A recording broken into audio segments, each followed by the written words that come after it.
Cuando el Señor verdaderamente quiere tener un encuentro personal, íntimo, quiere ser el Señor de su iglesia, quiere ser el Señor de tu vida, quiere ser el Señor de tu familia, y Él quiere ir delante tuya, poniendo la mano sobre tu vida, pero ir delante, abriendo camino y que puedas alcanzar todas esas promesas que Dios tiene para tu vida.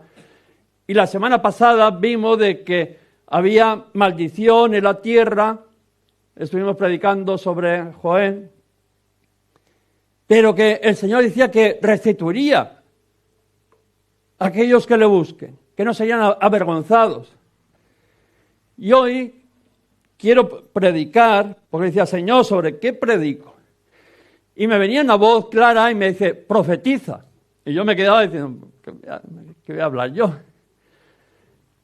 ¿Qué voy a hablar? Porque hay personas de que tienen esa capacidad de decir, así dice el Señor, bueno, tiene esa libertad, pero otros tenemos un temor de poner palabras humanas a la voz del Señor. Y cuando venía esa palabra profetiza, decía, pero ¿qué voy a hablar? Y me decía, no, nada nuevo. Profetiza una profecía, ya hablada, no tuya.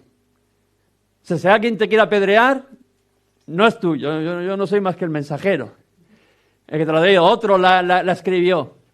Otro habló para que aquel profeta hablaría. Y quiero predicar sobre el profeta Amós. El profeta Amós era un hombre que vivía en Tecoa, en una villa de Judá. El pueblo de Dios fue más o menos en el 930 a.C., fue dividido. El hijo de Salomón, Roboán, dice de que, como dice, perdió parte del reino. Jeroboán se levantó en contra de que ya estaba profetizado, o sea, no pasa nada fuera del alcance del Señor.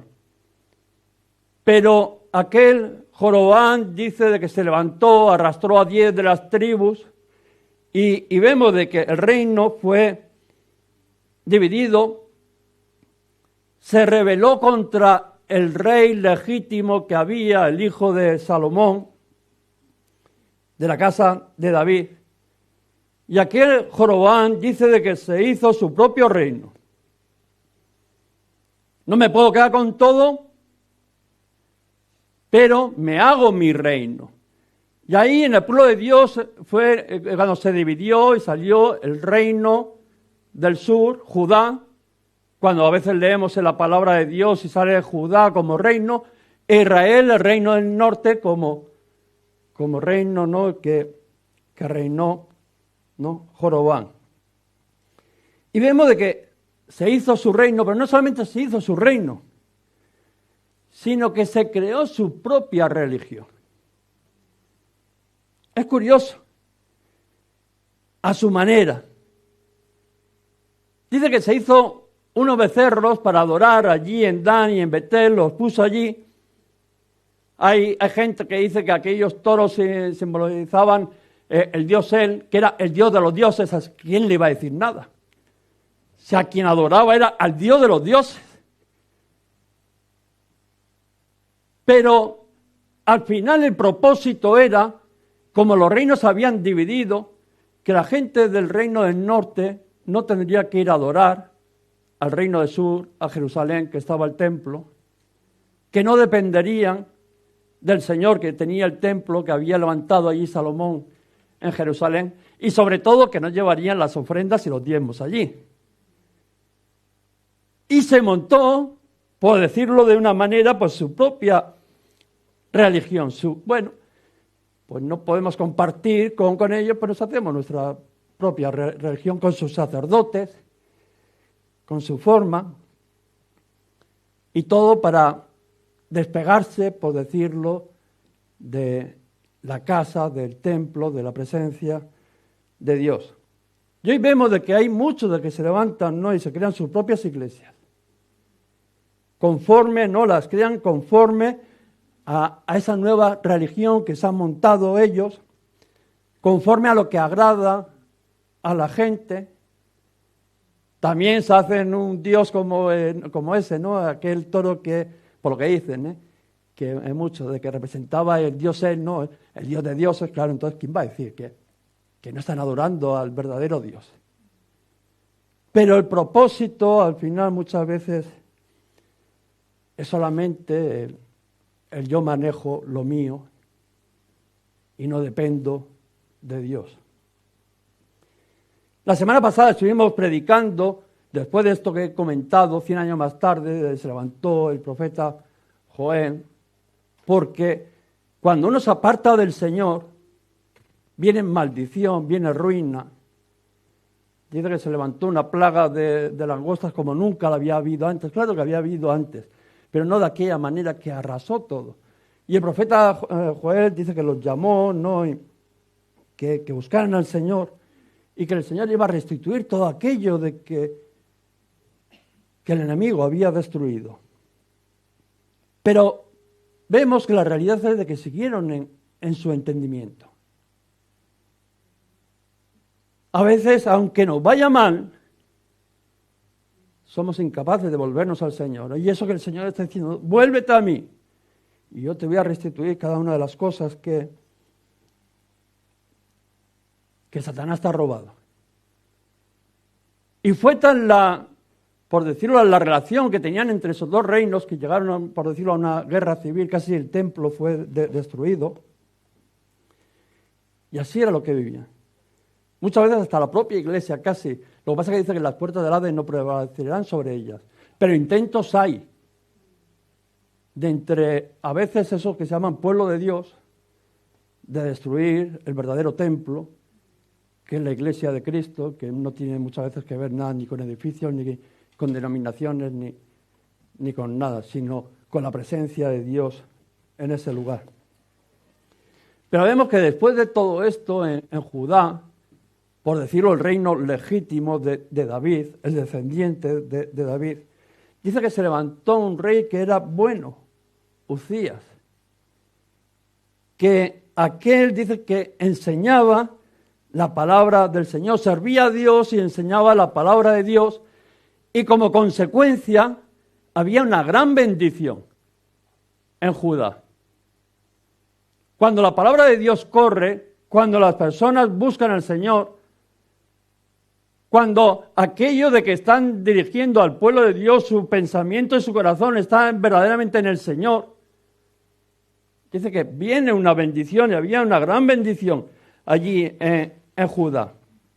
Y Amós, que era de allí, de Judá, de una villa de allí, dice que veía la diferencia, no de claramente la mano de Dios como estaba con Judá y la corrupción religiosa que había en Israel. Con sus becerros, con su forma de vivir la religión, de adorar a su manera. Y cómo esa corrupción religiosa, al final veíamos que llevaba una corrupción moral, política, de la muerte y a la destrucción de una nación. Porque cuando se empieza a corromper las cosas del Señor, al final de ahí se empieza a corromper todo. Tú te lo podrás amoldar a como a ti te dé la gana, que era el caso de ellos, pero esa corrupción religiosa al final llevaba a una corrupción moral, política y a la muerte de aquella nación. Vemos de que también estaba Israel en aquel momento viviendo una época, también dice la época dorada se le llama en la Biblia. Porque a veces aquellos de que corrompen la religión, las cosas del Señor también son prosperados. Malaquías dice, pues, esto no solamente provocan, tientan a Dios, no es que escapen impunes, sino que además son prosperados. Eso es lo que a veces pensamos solo. Y aparentemente a este pueblo de Israel, a pesar de esa corrupción religiosa que había, parece de que les vino también una época dorada. Y yo siempre me acuerdo, el ángel del Señor cuando va a las iglesias ahí en el Apocalipsis, de la Odisea, que dice, vosotros decís que soy rico y me he enriquecido, de nada tengo necesidad. Y muchas veces en el pueblo de Dios pasa eso, dicen, no, yo ya estoy muy bien, yo tengo trabajo, yo tengo no sé qué, no sé cuánto. Bien, bueno, yo adoro al Señor como me da la gana. Porque yo ya he cubierto, ¿no? De nada tengo necesidad. Pero el ángel decía, lo que no sabes es que tú eres un desventurado, miserable, pobre, ciego y desnudo. Por mucho que te hayan caído unas miguitas o por mucho que te hayan sonado unas moneditas en el bolsillo. Tu vida depende de la mano del Señor. Mi vida depende de la mano del Señor. El dinero no te va a salvar de una enfermedad. Las casas, lo otro, tal. Muy bien, mientras que las puedas disfrutar. En el momento que el Señor aparta su mano, todo eso son escombros que no valen para nada. Vemos que aquellos israelitas estaban lejos de Dios. Aquellos que se habían separado, aquellos que se habían hecho su forma de adorar. Bueno, nos montamos nuestra forma de adorar, nos montamos nuestra congregación, nos montamos nuestra iglesia, nos montamos nuestra forma. Lo que nos gusta lo cogemos y lo que no lo quitamos. Dice que aparentaban querer agradar a Dios porque esos de que manipulan la religión, las cosas de Dios, la palabra de Dios, aparentan querer agradar a Dios. Y en este caso, dice el profeta, va y dice, hacéis muchos rituales, muchas ceremonias, además espléndidas. No, porque muchas veces aquellos de que corrompen, todavía parece que hacen una manifestación gloriosa en ceremonias, en rituales, pero dice, aquellos ritos, dice, los usaban como un sustituto de la verdadera presencia, relación íntima con el Señor. El profeta va allí y dice, bueno, todas estas fiestas gloriosas que hacéis, lo que estáis haciendo es poner un sustituto a tener un encuentro delante de la presencia íntima con Dios. Y decía, wow. Nosotros que muchas veces pensamos que, bueno, una ceremonia, un congreso, un culto, una iglesia, tal grandísima, con fuegos artificiales, ¡ay, qué cosa más grande se ha hecho para el Señor! ¡Qué bendición! Y el profeta llega allí y dice, esto que estáis haciendo al final es un sustituto para poder de tener una relación directa con el Señor. De una verdadera comunión con Dios. No, os veo todos serios, ¿eh? Es que yo me imagino como el profeta hablando, y cómo estarían aquellos. Porque amor lo que les predica es de la santidad de Dios. Amor deja su tierra, en el reino donde vivía, que había bendición de Dios, además viendo la que venía de parte de Dios. Se va a hablar a los otros, que no te creas que eran bien recibidos, se va a hablarles, estas ceremonias que hacéis, por muy grandiosas que sean, no valen como sustituto para tener una relación personal con Dios.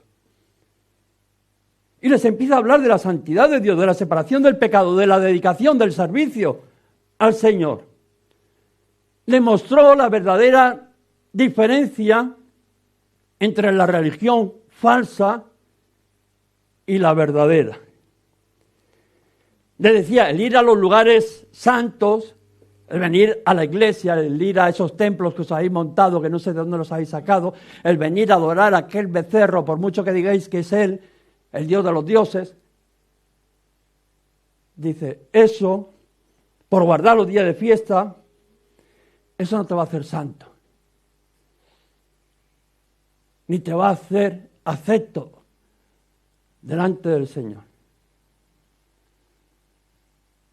¿Qué palabra le viene y le dice? O sea, que por mucho que vayan y hagan aquellos rituales que se los habían hecho a su forma, al final una manera de justificarse delante de Dios como sustituto de esa relación con Dios, no, yo mira, para calmar igual su vocecita, su condenación, su preocupación por dentro, el profeta dice, esto no vale.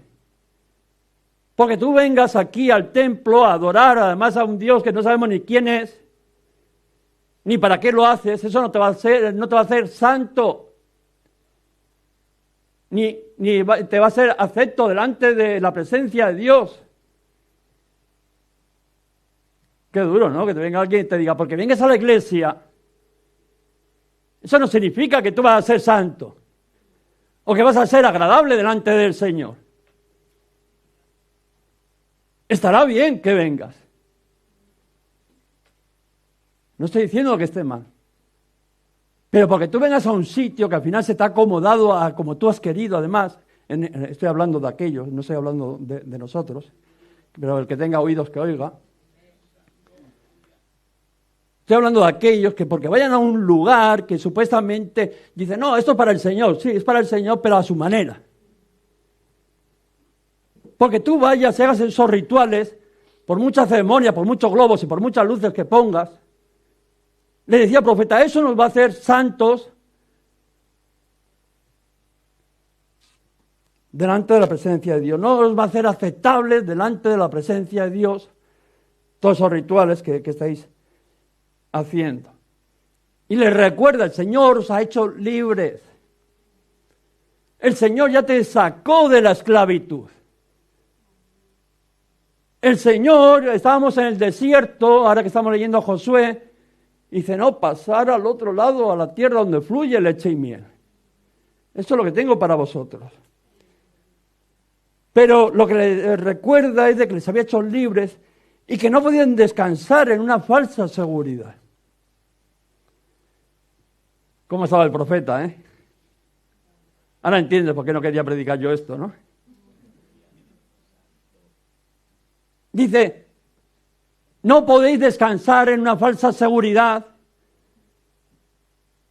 que porque creéis que sois hijos de Dios, porque creéis que venís del pueblo de Dios, vais a estar libres, ¿no? Vais a ser perdonados y podéis hacer lo que os da la gana. No, es que yo soy cristiano y vengo a la iglesia, como que eso ya te da libertad y no te va a pasar nada. Y lo que le estaba hablando el profeta dice, pero no debéis descansar en una falsa seguridad, pensando que seréis perdonados por ser pueblo escogido de Dios. ¿Qué palabras le dice? No, aquellos que dicen, no, es que somos hijos de Abraham, sí, tú serás hijo del que te dé la gana. Pero tú vas a pasar por la misma medida que el resto. Dice, al contrario.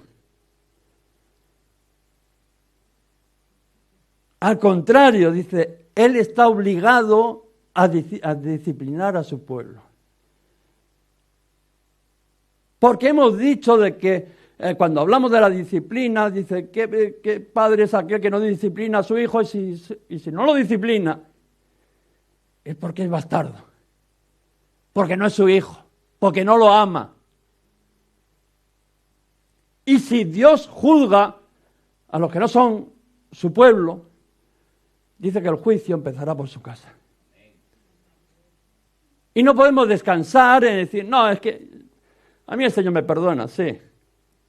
Tú descansa, le decía el profeta allí al pueblo, por pensar que el dedo de Dios ha venido sobre tu vida, no, tú no haces nada, el dedo de Dios ha caído sobre tu vida, no, plic. Y tú eres especial y puedes hacer lo que te dé la gana. Eso les decía el profeta a aquellos de que estaban allí. Dice, el favor de Dios sobre ellos, sobre su pueblo, dice que dependían de la obediencia a la palabra de Dios.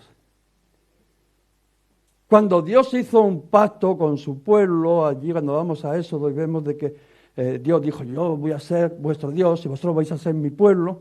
Pero fijaros, dice, ahora pues, si diereis oído a mi voz y guardaréis mi pacto, vosotros seréis mi especial tesoro.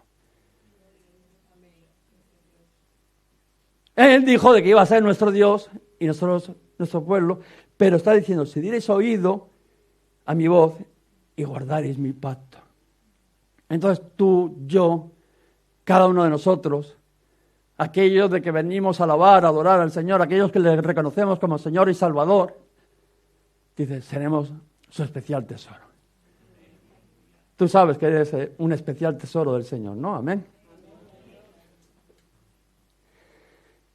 No, como he dicho, no era fácil traer al profeta este mensaje al pueblo. No es fácil disciplinar a tu hijo. Dice que el Señor le muestra una plomada y un muro. Y fijaros, dice, yo pongo plomada de albañil en medio de mi pueblo. Porque el juicio prepara el camino a la esperanza. Qué cosa, ¿no? El juicio, el coger y valorar las cosas y decir esto no está bien, esto hay que corregir, trae esperanza a tu vida y a mi vida. Todo lo torcido hay que restaurarlo. La plomada, tú pones, aquellos que son albañiles, un cordel con un plomito y eso da recto. Ahí sí que no hay variación de nada. Y lo torcido hay que restaurarlo. Y si ese muro no se puede restaurar, hay que tirarlo abajo, porque si no se le va a caer uno encima. Por eso pone esa plomada y ese muro, le enseña, le dice, mira, esta es la medida con la que hay que medir, con la que vas a tener que restaurar al pueblo de Dios, lo vas a tener que corregir, enderezar, y espero que no tenga que tirar este muro abajo, porque al final esté tan torcido, no quiera, tan débil, que al final algún día se caiga y aplaste aquí a alguno. Y dice de que viene palabra de Dios sobre Israel. Y les dice, los lugares altos de Isaac serán destruidos. Esa plomada. Que decía, no, esto es lo que tenéis que hacer. Los santuarios de Israel serán asolados. ¿Santuarios? ¿Qué tipo de santuarios? ¿Qué lugares altos de adoración se habían hecho? Me levantaré con espada sobre la casa de Jorobán. No el que dividió el reino, este era un descendiente del Jorobán II. Me levantaré sobre aquel rey de que está reinando, que está dirigiendo a mi pueblo al precipicio. Romperé, quitaré todos esos lugares de adoración falsa. Es que aquí no hay adoración verdadera si no estamos adorando al verdadero Dios. Por muchos ritos, por muchas luces, por mucho bombo que pongamos, la adoración es a Dios. Es el vivir delante de su presencia, es estar en comunión con Él. No son cánticos, no son música, no, es un encuentro personal, íntimo con el Señor. Y Amasías, el sacerdote, de esos sacerdotes, de los que se habían hecho, no de los que a su forma, dice que fue corriendo a avisar al rey. Amós se levanta contra ti.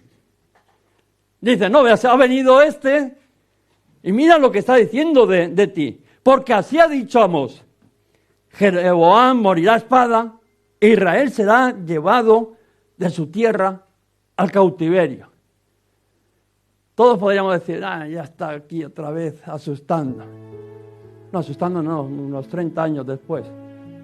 Los asirios vinieron y los esparcieron. Ya no se sabe nada. Porque el juicio de Dios, te guste o no guste, lo creas o no lo creas, viene. Lo mismo que hemos dicho de que tiene poder para sanar, para liberar. También esa plomada está ahí y lo que no pueda restaurar, al final lo tendrá que destruir. Y vemos la dificultad de llevar ese mensaje hacia el pueblo, a quien no quiera recibirlo. ¿Quién va a querer recibir eso? Todos preferimos un lugar de culto que a nuestra manera, a nuestra forma, que nos digan lo que queremos decir o escuchar. Pero vemos de que este profeta fue mandado a predicar. Además, aquellos que no querían escuchar, yo digo, espero que no sea esta congregación la que no quiere escuchar lo que les dijo a aquellos, ¿eh? Que nadie se me asuste, porque esto se lo dijo a aquellos. Si piensa que igual tiene validez hoy, Amasías, el sacerdote, lo que le dice es que se vaya, que no profetice, que no moleste. Pastor, ya vale. Que se vaya a Judá. Pues no os va tan bien allí en Judá, pues vete para allí, para Judá, y déjanos tranquilos aquí con nuestro becerrito y con nuestro entretenimiento. Además nos va bien. ¿No ves que además que nos está yendo bien? Pero fíjate, Amós le dice que no está aquí porque a él le dé la gana. Amós va allí y dice, yo no he venido aquí porque ahora no tenía nada que hacer. He dejado mi trabajo, he dejado todo, he dejado allí mi tierra. Y vengo aquí a un lugar donde no queréis escuchar. No te piensas que ha sido por mi propia cuenta, sino porque el Señor me dijo, ve y profetiza a mi pueblo Israel. Y le dice, no soy profeta, ni soy hijo de profeta, sino soy boyero, recojo higos silvestres. Y Jehová me tomó detrás del ganado y me dijo, ve y profetiza a mi pueblo Israel. Ay, el amor de Dios como es, que a pesar de que el pueblo de Dios, parte de su pueblo le estaba abandonado, el amor de Dios todavía sigue ahí. Y qué bueno que Amós obediente, porque Jonás cuando le dijo vete a predicar a los asirios, dijo no, que se mueran. Qué bueno que todavía quedan personas dispuestas a ir, y cuando el Señor dice ve y profetiza, van, y aunque no le guste, van y lo dicen, porque él no era un profesional de la religión, no vivía de ello, dejó su sustento y fue a una tierra como extranjero que además no lo querían, no lo recibían. Bien, porque el Señor le dijo, ve y profetiza a mi pueblo, porque yo también amo a mi pueblo por muy rebelde que sea. Las mismas palabras de Jeremías, ¿te acuerdas de Jeremías? Señor, yo no quiero ir a hablar males contra mi pueblo. Pero decía, pero había un fuego en mi interior, dentro de mí, que me ardía y tenía que ir y profetizar, hablar al pueblo. Y en ese profetizar viene palabra de Dios, Amós, y le dice, oye, palabra del Señor. Así dice el Señor a Amasías, al sacerdote que le está diciendo, no, vete de aquí, que no queremos escuchar. No nos molestes. Pero viene esa palabra sobre Amós y dice, así dice el Señor, tu mujer será ramera en medio de la ciudad, tus hijos y tus hijas caerán a espada, y tu tierra será repartida por suertes, y tú morirás en tierra inmunda, e Israel será llevado al cautiverio. Que hemos dicho que luego pasó todo esto. Y cuando uno va leyendo el libro de Amós, dice, por mucho que te escondas, te encontraré. No te pienses que te vas a salir impune. Es algo, cuando uno lee todo esto, dice, aunque cavases hasta el Seol, de allá te tomará mi mano. Aunque subieras hasta el cielo, de allá los haré descender. Si se escondieren en la cumbre del Carmelo, allí los buscaré y los tomaré. Aunque se escondan delante de mis ojos en lo profundo del mar, allí mandaré la serpiente y los morderá. Dice, no penséis que vais a escapar de la ira venidera, del día del Señor. Porque por mucho que os escondas, os encontraré. Y le sigue hablando, le dice, los ojos del Señor están contra el reino del pecado, de los pecadores. Palabras terribles, escucharlas por la boca de aquel que dice que habla de parte de Dios. Dice, el Señor se ha levantado contra el reino de los pecadores. El Señor viene con plomada Y lo que no pueda restituir, corregir, lo derribará. Pero, claro, dicho así, ¿no? Dice, pues, ¿qué va a ser de nosotros? Pero fíjate lo que dice, luego sigue hablando. Mas no destruiré la casa de Jacob. Aquellos que se vuelvan al Señor.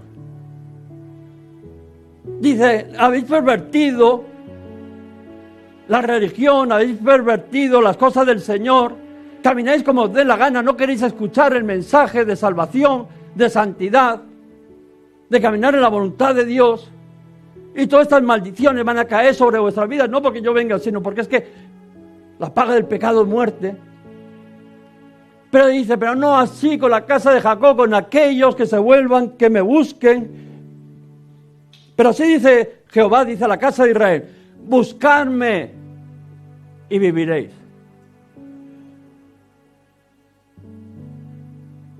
Una vez más se levanta la misericordia del Señor en medio de la destrucción para aquellos que dicen, se deciden a buscar al Señor.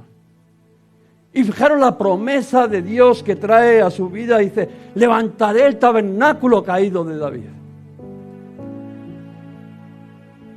Lo que le está diciendo, aquello que habéis arruinado vosotros, aquello que se ha destruido, aquel lugar de relación, el tabernáculo lo dio el Señor para que tuvieran un lugar de relación con Dios, una manera de poderse relacionar con Dios, de encuentro con Dios, y de volveré a levantar ese tabernáculo caído de David, la verdadera relación, restauraré esa relación íntima con el Señor, yo con mi pueblo, y vosotros tendréis acceso a ella.